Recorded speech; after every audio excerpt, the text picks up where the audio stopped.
Welcome to the retroCombs YouTube channel, and today we're going to continue our series of working through the Commodore Plus 4 User's Manual. We are on Chapter 4 today. Chapter 4 is entitled, if you can believe it or not, Getting Started. I feel like we've been getting started for quite some time, especially through the first 3 chapters, but today we're actually going to look at some very unique features of the Plus 4. We're going to learn how to use Windows on the Plus 4. That's a little teaser. You're going to want to look at the head to see what I mean by that. And we're also going to learn more about our keyboard. It is a packed chapter. I have my comprehensive set of show notes here, and this is all available on the companion blog post. So make sure you look down here on that lower third right about there and visit that URL, and you'll be able to see all of the episodes and companion blog posts up to this point. Couple of updates I want to let you know. I am going to, starting today, start programming in BASIC. Now, we've been using some BASIC commands, but really going to dive in and do some actual BASIC programming. So as part of that, what I am going to do is start capturing those programs and save them to a disk image. I'm going to be using a D81 disk image. So that is a 1581 disk image clone or disk image file that will contain all the programs that I type from here going forward, and actually some of those smaller programs I typed in previous chapters. So there will be a link and an update probably in the next companion blog post, maybe this one. I might get that updated, but I am going to start moving that software onto that image file. Again, I'm very proud of the companion blog post for this episode, so be sure and check it out, complete with colors and links and all kinds of fun things that you're going to need. And then lastly, before we dive in, I've heard you say, hey, cut the intro short, let's get to the meat. Okay, I'm working on it. I'm getting better at it. Maybe not so much today, but I want you, before we dive in, make sure you hit subscribe below, alert, leave a comment, all that business you can do down below there. Go ahead and take a break now and just click away. Just click, have a lot of fun with all that stuff down there so that you won't miss Chapter 5 when the next episode is released. All right, so without further ado, let's go ahead and dive into Chapter 4 of the Commodore Plus 4 User's Manual, Getting Started.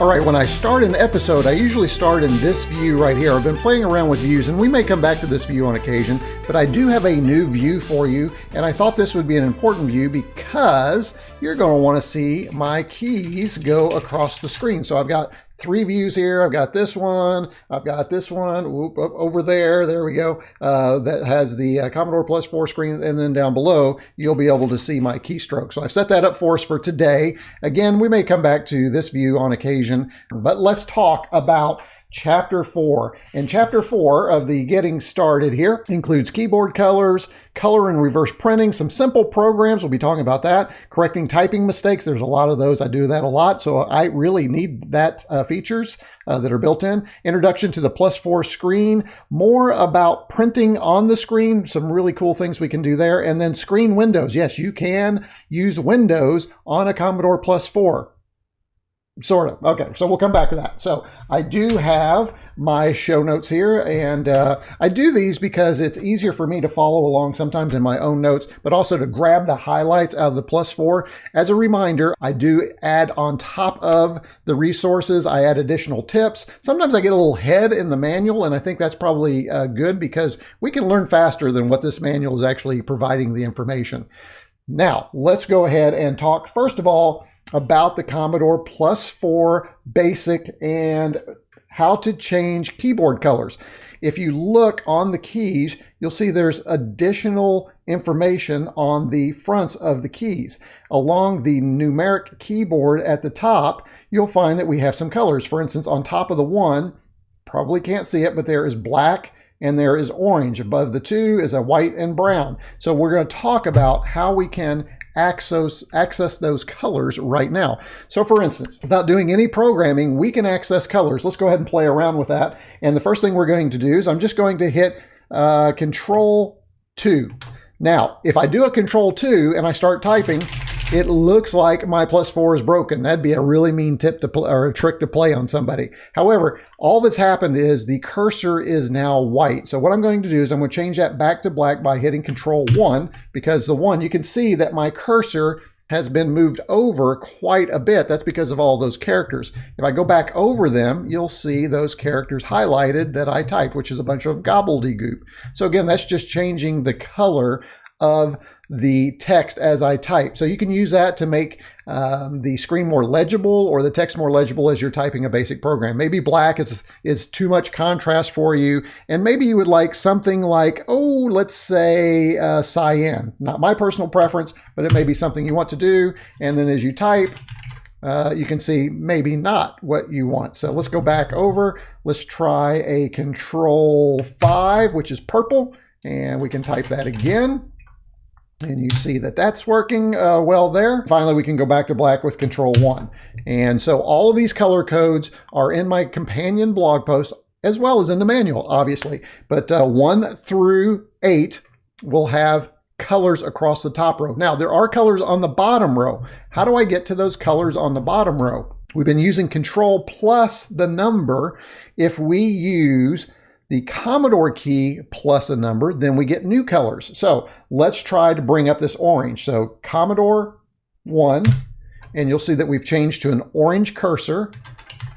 There we go. Now we have orange text. Let's do another one. Let's do, oh, you know, I really like this, this dark blue color. So Commodore 7. So here's our dark blue. And there's that color. Now, let's go ahead and clear the screen. And I want to talk about this. This is not specifically covered in the user's manual, but there's 3 ways that we can clear the screen. The first one is we can use the screen clear command. The second one is we can use the F4 function key, which basically issues the screen command. And then the other one is we can use the clear home button right here. So what we're going to do first is I'm going to go ahead and move down because we need a fresh line. I'm going to go back to the beginning using my cursor keys, and I want to type screen clear. So SCN-CLR, hit that, and that will clear it. Now, what's important to note is when I use that command, I get a ready prompt. Okay, so remember that.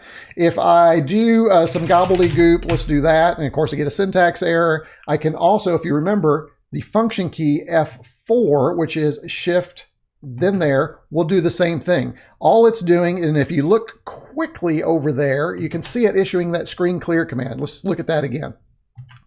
Okay, so that's another way that you can do it. So let me get some more gobbledygook. Let me move down here and show you that there is another way. You can hit the home key, will take you home, right? But if you hit the shift home key, then it will clear the screen and move your cursor to the upper left-hand corner. No ready prompt, right? So shift F4 or the shift to get the F4 function key gives you the ready prompt. Shift clear home will clear the screen. Let's have some fun with reverse printing. So I've cleared the screen out. Now what I want to do is I want to use reverse characters. And what I mean by that is I'm going to come over here, and it's right below the number 9 is reverse on. So I'm going to hit Control F9. Now watch what happens when I type. So the text is reversed. Now the text is also reversed in which color? Purple, because that's what we had. So let's change that color. Let's go back to black. I kind of like the basic black. And let's type Combs. And now you'll see that we have Stephen in blue reverse. We have Combs in black reverse. And you can mix and match that up. So let's do let's do a pink, or no, let's do a light blue. So we'll hit Command 6, that'll give us light blue, and we'll type retro. So you can see how we can use the reverse command to reverse text. Now I'm gonna go ahead and hit enter, we'll get a syntax. Let's go ahead and get this back to black so I can see what I'm typing. And let's just go ahead and clear our screen, shall we? Okay, now let's create a little pattern. Let's have some fun with it. So what I'm going to do, and again, these steps are in the companion blog post if you want to follow along. But the first thing I want to do is clear the screen, which I've done. I have the ready. You know what? I want the ready gone. Let's get rid of that. Remember that one? Shift, clear home. So now we got a fresh screen. And then what I want to do is I want to make sure I'm on black, which I am. I'm going to reverse the screen. So Control 9, and then I'm going to hit the space bar 3 times. 1, 2, 3. See what happens there? The space is also reversed, so it's a solid black line. Now, the next thing I'm going to do is I'm going to change it to red. Okay, so red is a Control 3. You'll see my cursor changes to red to verify that. Let's hit that 3 more times. That's looking pretty good. I like that so far. And then let's go to a pink. So the pink is actually on the 4, but it's the second line, which means we hold the Commodore key, 4. I'm going to hit space 3 times. And I am going to go back and change the character code back to black. So I'm going to do that. Then I'm going to turn reverse on, Control 9, and then I'm going to type retro. I'm going to stop there. I'm going to turn reverse off, so Control 0, so reverse is off. All right, and then the next thing we're going to do is type, what's next? Of course it is, it's combs. Now, we could go ahead and type it like this, or we could even change the color. You know what? I kind of want a little brown in there. So let's hit Control 2 for brown, and let's type combs, because that brown gives us that retro look. So now what I've done is I kind of created just kind of this really cool logo on the Commodore Plus 4. The problem is I can't do anything with it. It's just on there right now. It's not saved in a program. I can't save it. I can't even put it in quotation marks to save that and make that work. So let me just show that to you. This isn't, I just thought of this. This isn't actually in the companion blog post, but let me go ahead and show you what happens if you even try and do that. So I'm going to go ahead and we're going to insert some characters. We're going to talk about this in just a minute. And let's do print, and we'll come over here.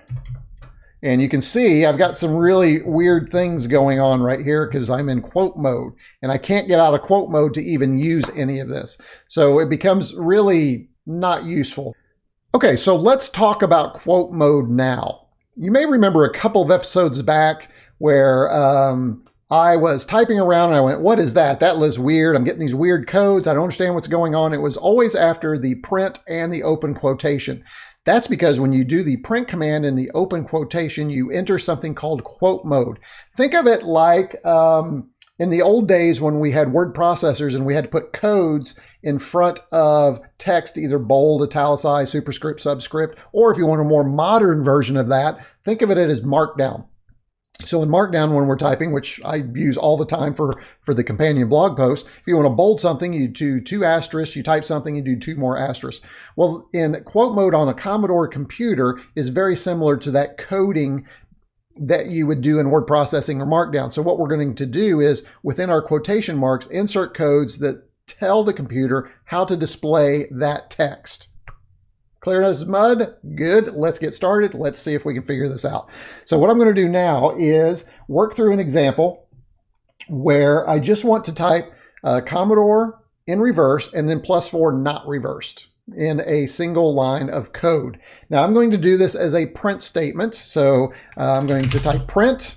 I'm going to shift quotations. Now at that point, I am in quote mode. So what I want to do now is I want to turn reverse on. You remember how to do that is you hit Control plus the number 9. So let's go ahead and do that. Now watch what happens after the quotation. You'll see I get this character. That character isn't going to print. It's turning on the code to reverse print everything afterwards. Okay. So in my case, I want to do Commodore.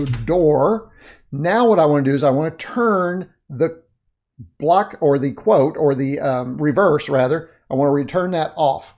So I'm going to hit Control 0. That turns it off. There's a new code right there for that. Let's go ahead and hit space. I'm going to type plus. Well, can't do that. I have to remember I'm in all uppercase. So plus, and we'll do this in 4. And now let's close our quotation marks. And there we go. So now when I hit enter, it's going to execute that code. Let's see what we get. There we go. So Commodore +4. That's pretty cool. Now, you can come up here and try and edit this, but I will tell you, trying to edit anything in quote mode is just fraught with all kinds of errors. If I go here and I try and change the color, for instance, and I say I want that to be Control red, you'll notice I'm in red mode, but it doesn't allow me to insert that code. So you really, if you're doing something substantial in quote mode, you really have to go back in and retype it. Now let's try that same thing again. but using a color code. I just like you to see that option. So the first thing I'm going to do is make that black again. I'm going to type question mark. I'm going to start using question mark instead of print because it's fewer characters. And I'm going to hit open quotation. Now what I'm going to do is I'm going to turn on red within quote mode. And red is a control 3. You'll notice I get this weird pound symbol. That's actually the symbol for the Commodore to print everything after that in red. So let's type Commodore. Okay, now let's go ahead and change that back to black. Yeah, we'll use black. That'll work. Control B, so there's black. We'll do space. We'll do plus. There, I did it again. I capitalized my P. I got to get over that right now. We'll come back to uppercase and lowercase in a future chapter, so hold that thought for now. We'll close the quotation. And so if we've done this right, we should have Commodore in red, +4 in black. Let's see what happens. And there you go. So that's how you can use quote mode for reverse and for colors. Got it? Okay, let's move on. So there's another fun text highlight that really is a product of the 80s and even the 90s if you think about the web, and it's flashing text. Flashing text. Yes, believe it or not, you can flash text on your +4. And that is down here with the comma and the period. Okay, so to do that, what we're going to do is start again with a print command. We're going to open quotations. And now what I'm going to do is turn on flash. Flash on is a control plus the comma symbol. There's our character. We're going to type Commodore. We're going to turn flash off, control period. We're going to space. We're going to type, you know what, let's do +4 in a different color so you can see how you can mix and match these. So let's do control red, and let's type plus, make my correction there, +4. At least I'm never going to get +4 right. I either capitalize it or I misspell it. I'm never going to get it right the first time. And then what I'm going to do is go ahead and change the cursor back to black right now. So when it exits the program, I'll have black when I'm typing my code in again. So we'll hit Control 1 for black, close our quotations. Now, if we've done this right, we should have a flashing Commodore. Let's see what we have. There we go. So now you can see, along the top here, we have our version here where we've reversed text. We have our version here. Maybe this is easier. I don't think that's any easier. We have our red Commodore here, and then we have down here our flashing Commodore. And so those are ways that you can highlight text in your basic programs. Okay, let's go ahead and clear the screen, start something new. I'm going to hit Shift Clear Home, and that's going to get rid of all that work. So remember, all that's gone because I didn't save that print command as a program. That was just a print command that I used. And that's a great little tip for you. If you're just trying to figure out what commands do, but you don't want to become a part of your program or integrated into your program, you can type them separately within the command interpreter and just try them out and see what happens. I'm going to show you at the end of the episode how you can do really long lines and combine multiple lines of code into a single line with some caveats, but we'll get to that in a minute. There we go, +4. I got it right that time. All right, so we're going to hit enter. Now, again, that one is a print command that is within a line of code because there's a 10 in front of it. Now what I'm going to do is 20, go to 10, hit enter. If I list, you'll see that we have that program in memory. Okay, now what I'm going to do is we're going to run that program. So if I run that program, we get this and you go, whoa, what's going on? Hey, this is like the Jetsons moment where the little George Jetson's on the treadmill and he's saying, Jane, stop this crazy thing. How do you do that? Well, you hit the run stop button right here. Hit that button right there and that will do the run stop. Okay, let's go ahead and list that program again. First thing I want to do, though, is I want to change line 20. Now, there's several different ways we could change line 20. What I'm simply going to do to change line 20 is simply retype it. So I'm going to type 20, and along the way, we're going to learn a new command, and that is the color command. We're going to do 0, comma, and let's make that 12. Hit enter, and what you'll notice is the go-to command in 10 will be, when I list, replaced with that new color command. So let's go ahead and see what happens when we run that command. And you'll see that the background color changed. That's because that color command says color 0. Color 0 is the background. What I want you to do is change that to 12. 12 is pink. How do I know 12 is pink? Where does that come from? If we look on the keyboard, 1 through 8, the top row is a color. If we come back and make 1 number 9, then 9 would be orange, 10 would be brown, 11 would be yellow-green, and 12, remember that over there, would be pink. So that's how we can find that out. If you're confused about that, companion blog post will help you through that. So that's fine and dandy, but pink is not the background color I want. So what color do you think we need to change this to in order to make that white? Now, you'll notice I scrolled up. I'm not going to retype the line. There's no reason to retype all of that. I'm going to go to the end of that line. I'm going to back up, and I need to change that background color to white. Well, white is just simply a 2. Let's go ahead and hit enter. You'll notice that it re-enters that program. You want to verify that. Let's do that. There it is. It's in there. It's 2. If we run it, we get our white background back. So that's how you can quickly edit a line of code. Okay, along the way, you are going to make more errors than you ever thought possible. So what I'm going to do now, if I can see, just like that, making errors. What I'm going to do now is I'm going to type in some code. So let me go ahead and new this out. And well, let's clean up our screen a little bit. Let's get up to the top here. Let's do a 10, and I'm going to type coker, and we're going to do 0.2. I'm going to hit enter, and then I'm going to type 20 print. Well, let's do that +4 thing. That's always fun. +4, hit enter. And now, obviously, there's an error. Coker should be color, and that period should be a comma. So I can look at that, figure it out. If I try and run this program, of course, we're going to get errors. It says there's an error in line 10. Now, the nice thing, and this isn't covered again necessarily in chapter 4, but it is something that I use on a regular basis. There is the help button here. You'll see if you press help, it will highlight the line that has the error in it. It doesn't specifically tell you what line, but at least it brings up just that line of code. And what's nice is I can come up here and use my cursor keys. I can change that K to an L. I can scroll on over. I can change that period to a comma. And now I can hit enter. I don't have to be at the end of the line to hit enter to enter that code into the +4's memory. I can just hit it anywhere on that line. Now, if I come down here and list, it's going to stop flashing, first of all, which is kind of annoying. And you'll see that we have our changes. Now, unfortunately, I still have more errors. If you look at that, I did not make this the right letter. So let's go back and fix that. Hit 0, hit enter. Let's do a list, make sure everything's good. Let's run, and you see it's fine. Everything's working fine. Let's go ahead and change that background color. Let's have some fun with that. Let's change that to a 4. Let's hit enter. Now watch what I'm gonna do. I'm gonna scroll down to run. I'm not gonna retype run. I'm just scrolling down to run. I'm gonna hit enter, and it runs that command. And let's hit Shift 4 and clear and list. So there's some more little keyboard tips for you along the way as you are programming. Okay, let's focus a little bit more on editing. I'm going to do a new line, 20 print, and I'm going to type core and close that right there. Okay, now if I hit enter, see we have a list here, and I am going to go ahead and get rid of line 10. I don't need 10 anymore. I am going to play with line 20, but I don't need line 10. I don't need to keep changing the color of the background. So I'm going to get rid of that. A simple way to get rid of it is simply type 10 and hit enter.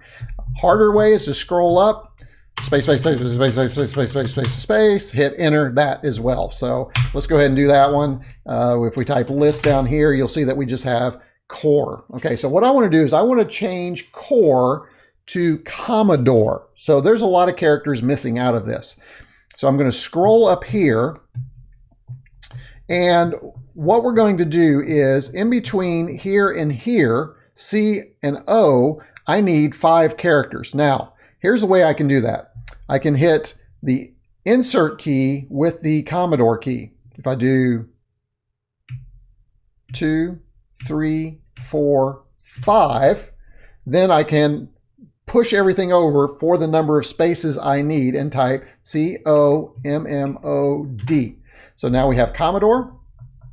Again, I can just hit enter anywhere on that line. If I run it, it fixes it. Now, let's go ahead, and I'm going to go back up here, and let's do this different. For this to work, I actually had to know how many characters I needed, right? So let's go back and change this back to, let me go back and delete to core. Let me hit enter. And let's go ahead and change that to Commodore again.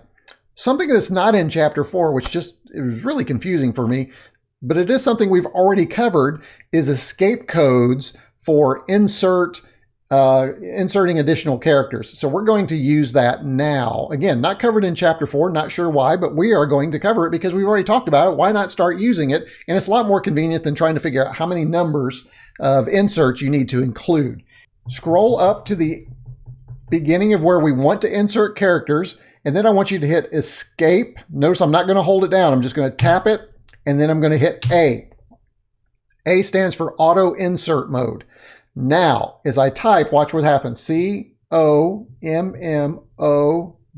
So it pushes everything over for us.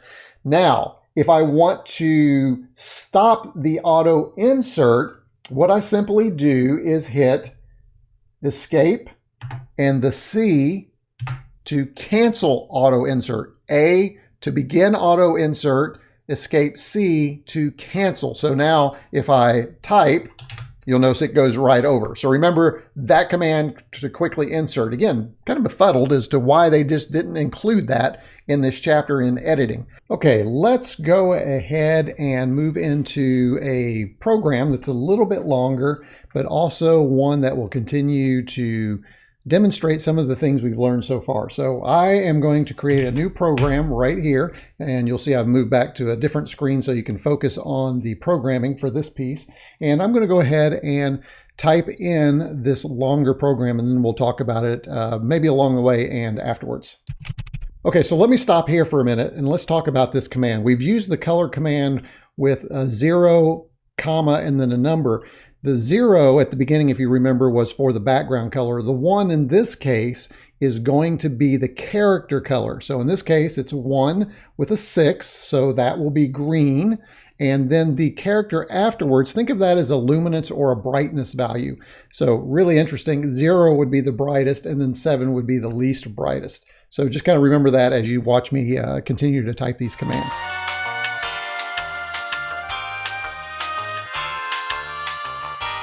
You'll notice here, I accidentally typed 30 again. So when I entered, I lost this line 30. It's not a big issue because what I can do is simply come up here, hit enter, come down here, put a 4, hit enter. And if we list, you'll notice I have those lines. So kind of remember that if you are typing along and you see that kind of mistake, you know that you can fix that easily now. Okay, here I need the heart symbol. The heart symbol is a Shift S. So I'm going to go ahead and do Shift S. And I need 6 of those. So let me go ahead and finish that. The last line, 70, will make sure that the cursor is black again after the code has finished changing the character color a couple of times. Okay, now we have that. Let's go ahead and run it and see what it looks like. And there you go. A funny thing happened in green. On the way to my keyboard is in purple, followed by the hearts. Now you'll notice the hearts, I kind of put those back to back. We're going to talk about how to use subsequent characters to identify the screen size for our example a little bit later. Okay, what we're going to do now is cover the section entitled Introduction to the +4 Text Screen. In this portion, what we're going to do is we're going to learn more about the screen and the capabilities of the screen, the locations on the screen, and how we can place characters in those various locations. Let's go ahead, and what I'm going to do now is I'm going to create a new program. I'm going to clear that out. Let's go ahead and clear our screen, go back up to the top, and then I'm going to use that character, that heart character, and we're going to figure out how many columns and rows we have on our screen to work with. I think we know what's going to happen here. If I run that, you're going to see that we have just all kinds of characters going. It's filling the screen right now, and it will continue to fill the screen forever until I hit run stop. You notice that it stops the code, shifts everything up 3 lines or 3 rows, if we want to call them rows.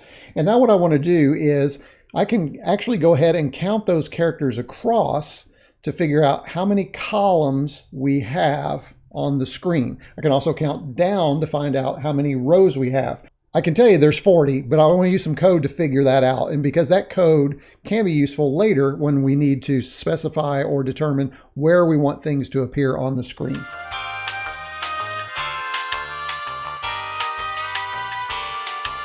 So what it's going to do is it's going to create a loop. It's going to count to 40. It's going to count from 1 all the way to 40. Every time it counts once, it'll drop down to line 20. It'll print the heart.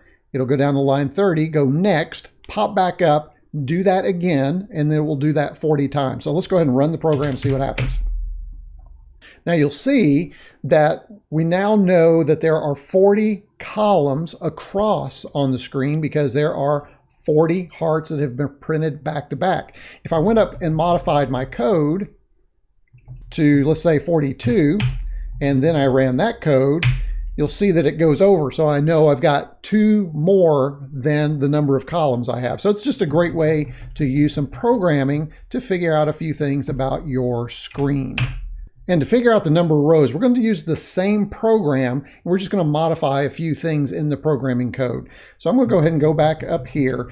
Now, I know there are 25 rows on the computer. So let's go ahead and we're just going to put in 25, but we'll verify it, make sure it's right.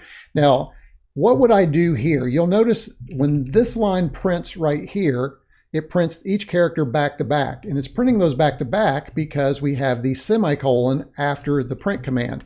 If I remove the semicolon and press enter, what that's going to do now is make sure that every time it prints, it's going to print on a new line. So we should have a row, get my hand over here, we should have a row of 25 hearts, I'm sorry, or a column of, and we're going to run and let's see what happens. Now, you'll see the problem with this is it's scrolled off. There's no way to get that to go all the way down right now, as far as we know, and just stop right there. I can run that, and we can just let it keep on going, and then while it's going, I can individually count each one down. Now we're going to use this technique a little bit later to fill the screen with hearts so that we can use screen windows. Yes, I said windows in a +4 video, so hold on to that thought. Okay, let's talk about lines of code. And I want to talk about some of the limitations or a limitation of a line of code. So I'm going to type in 10 here and I'm going to type in print. Now normally I would do the question mark, but I want to keep print for a reason. And I'm going to hit the open quotations. Now I'm getting ready to type a line or a string that is exactly how I found it into the Commodore Plus 4 user's manual. Please don't judge me, okay? But here we go. I like your touch on my keyboard. That's not creepy at all. Do you come here often? And close quotations. So that's the line. Yeah, I don't know who's writing these users manuals, but somebody spent way too many evenings in the Commodore offices. But that's a line of code. Now, I'm going to go ahead and hit enter, and I want you to see that it saved that line. Now, what if that line had been longer? What if it had been longer than 80 characters? Well, if it's longer than 80 characters, it won't save that line. You'll also notice that after 40 characters, it does wrap, and it wraps. It's going to just break the word. There's no smart wrap or anything like that that you would find maybe with a modern computer. It's just going to wrap. So you have to kind of keep that in mind too. But what would happen if I just kept on typing after that and said something like, this is very creepy, which it is. And I close my quotation marks. Now watch what happens when I try and enter that. We already know it's over 80 characters long. Watch what happens. You'll see it says string too long error. So what happened? Did it save anything? Well, no, it only saved back to the last time that I saved that line that it fell within 80 characters. So just remember, it can't be more than 2 lines long, a line of code. And I'm going to show you how you can actually use that to your advantage in some ways in just a little bit. Okay, we're winding up the chapter now. We have 2 more topics to talk about. The next to the last chapter is an area called more about printing on the screen. And what I want to talk about is an extension of what we've been talking about with the semicolon or lack of a semicolon. And you'll remember that if we have a print statement and we don't have a semicolon after the print statement, it'll print the line and then jump to the next line. If we have a semicolon after the print statement, it'll take whatever it's going to print on that next line and butt it right up next to that previous line. Well, the +4, like many other Commodore computers and like many computers, even modern computers, has these zones where we can print specific things in specific areas on the screen. And if I can say specific and get that out, we'll have a good time here today. So what I'm going to do now is I'm going to show you a print command that will identify those zones for you. So here we go.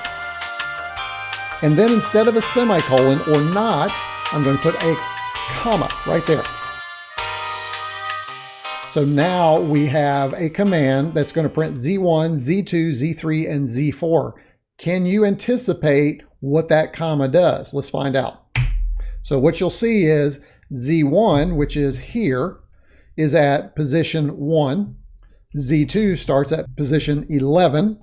Z3 starts at position 21. And then Z4 starts at position 31. So if you want to move characters 10 characters over, this is a way that you can do that using these zones across your screen. So I know what you're saying. You're asking right now, okay, Stephen, what if one of those zones printed more than 10 characters? What would happen? I think we should try that out, don't you? So let's do that. So what I'm going to do is let's do a new print statement. And we're going to do, let's do Z. We'll do 1, 2, 3, 4, 5, 6, 7, 8, 9, and 10. And close. And we'll do a comma. And we'll do a Z3. And you'll find out why I'm doing a Z3 here in just a minute. I'm kind of getting a little bit ahead of myself. I think you probably know what's going to happen now, don't you? Okay, so here we have the first string of text, Z through 0, which is 11 characters. Remember, each zone is only 10 characters. And then I said, hey, go ahead and let me know what happens at Z3 and Z4 beyond that. Again, I think I've kind of given away the magic here, but if I hit enter, you'll see what happens. It will print all the way through zone 2. You can see that here. Here's Z2. It printed through that zone, and then it won't let anything else butt up next to it. It will push everything else after that to zone 3 and so on and so forth. So there you go. There are zones on the +4 computer and how you can use your comma key to help you locate text on your computer in increments of 10 columns. Okay, early on, I said, and actually I've said twice in this video, if you're keeping count, and who isn't keeping count, I said you could use Windows on a +4. Now, I obviously didn't mean you could use the Windows operating system. However, there is a feature, and to my knowledge, only the 264 series, the C16 and the +4 have this. I did research to see if it was available on the 128 or the PET. I did not see it. If somebody's out there and can tell me if it is and I've made a mistake, feel free to drop a comment below. While you're down there, hit subscribe, hit alerts, hit all that good stuff down there. But what I'm going to do is show you screen windows in or on a Commodore Plus4. Here's how it works. So the first thing I'm going to do is I'm going to move my cursor down to some place where I want the top left corner of a window to be. So once I get there, then what I'm going to do is I'm going to hit Escape. You know what? This would be a good time to go back to our screens. And I want you to see the keyboards that I'm hitting. So I'm going to hit Escape and T. Think of that as top left-hand corner. And then what I'm going to do is I'm going to scroll down and over, and then I'm going to hit Escape and B. And what that's done is it set a boundaries for my window. Now, what does that mean? It doesn't look like anything happened on screen, right? Really doesn't. But watch what happens when I hit home. It jumps back up to that area that was the top left. Well, what if I do, let's do print.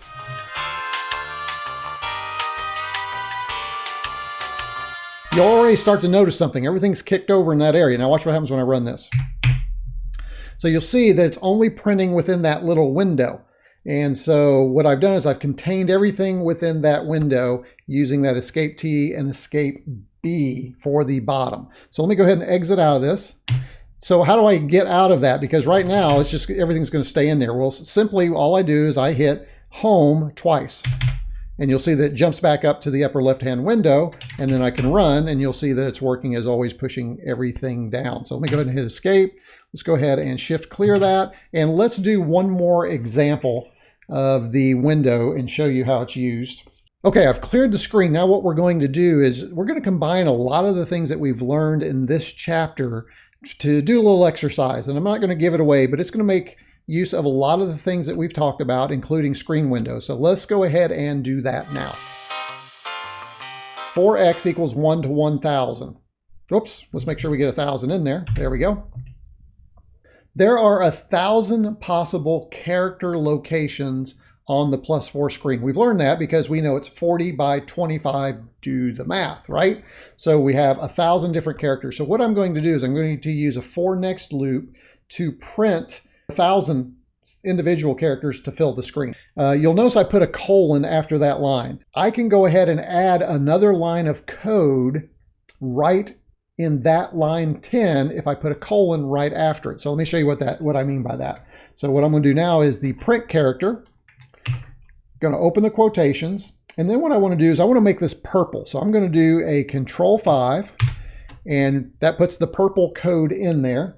Then I'm going to turn reverse on. Remember, reverse on is a 9, so we're going to go Control 9. There's a code on, so it's purple, reverse on. Then I'm going to hit the space once. Then what I'm going to do is close the quotations. Then I'm going to put a semicolon. Remember, the semicolon will make sure that we print all 1,000 of those reversed purple spaces, kind of visualizing this in your mind, right next to each other. I'm going to do another colon right after that, and then I'm going to type next. Now what I've done is combine 3 separate lines into one single line, again, separating each line of code basically by a colon. Let's go ahead and hit enter. All right, there's our line of code. Now let's run it and see what happens. You see it's filling the screen, but watch what happens. It rolls up 2 more times. There's no way to get it to completely fill the bottom of the screen because it needs, after it ends the execution of that code, it needs those 2 lines to display ready and then give you your prompt. So it did do it 40 times and fill the screen, but you'll notice it went 2 rows up as it was completing the program. Now let's go ahead, and I did this because I want you to see those screen windows one more time. So what I'm going to do is go ahead and go back up to the home, hitting the home key. And what I want to do is I want to come down 3 characters, 1, 2, 3, and then I want to go over 5 characters. So 1, 2, 3, 4, 5. Now what I'm going to do is hit Escape T, that specifies the top left-hand portion of the window. Then what I'm going to do is I'm going to come down 15 characters. And then I want to go over 30 characters. Or what I could do is just go all the way in and come back 5, which is going to be easier. So I'm going to go all the way to the end and come back 5. 1, 2, 3, 4, 5. And I'm going to hit Escape B. Now that window is established. I'm going to go home and you'll see it's right there, but it's still purple. So how do I get rid of that? Well, I can do a Shift F4, clear the screen, and there you go. You'll see our window is now within that colored space that I pre-filled earlier, and there's no way outside to get that until I execute this command with the clear home. So let's go ahead and do this. Let me go ahead and turn this black. Let me list my program. 10 print, and my old favorite thing, retroCombs, space here, colon, and let's do here, and let's do 20, go to 10, hit enter, and let's run. And there you go. So now it's scrolling and operating the entire program within that window, that screen window. Let's hit stop. To get out of it, again, home twice.